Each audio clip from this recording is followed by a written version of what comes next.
Xin chào anh em đã quay trở lại với PCM. Và hôm nay thì em Long sẽ lên cho anh em một cái cấu hình vẫn là i5 12400F thôi. Nhưng mà hôm nay mình lắp ở trong này là con RTX 5060. Nếu như đây là video đầu tiên anh em xem trong cái chuỗi series PCM Play của bọn mình thì đây sẽ là chuỗi series mình thuần test game. Có thể là những cái cấu hình mà mình tự nghĩ ra, tự build, hoặc cũng có thể là những cái cấu hình theo yêu cầu của anh em. Anh em nếu như mà muốn test những cái tựa game nào, test ở những cái cấu hình như thế nào thì hãy cứ mạnh dạn comment dưới, mình sẽ test cho anh em xem.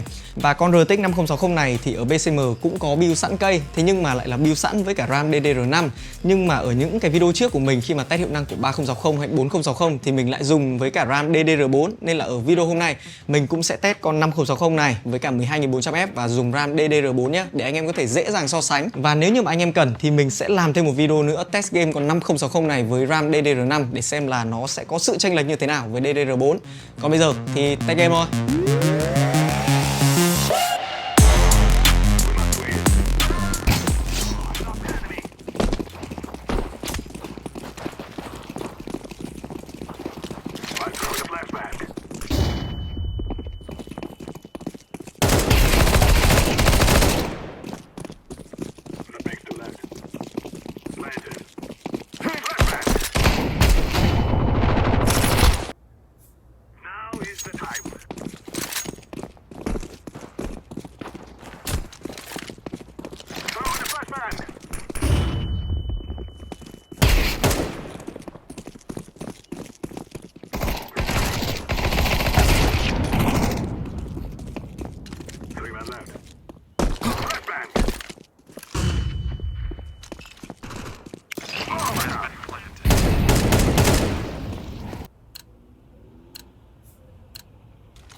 sure where that came from.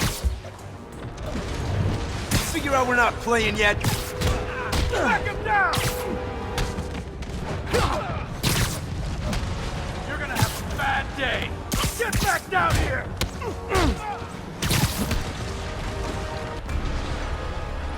Uh-oh. Incoming! Not a chance in hell, buddy.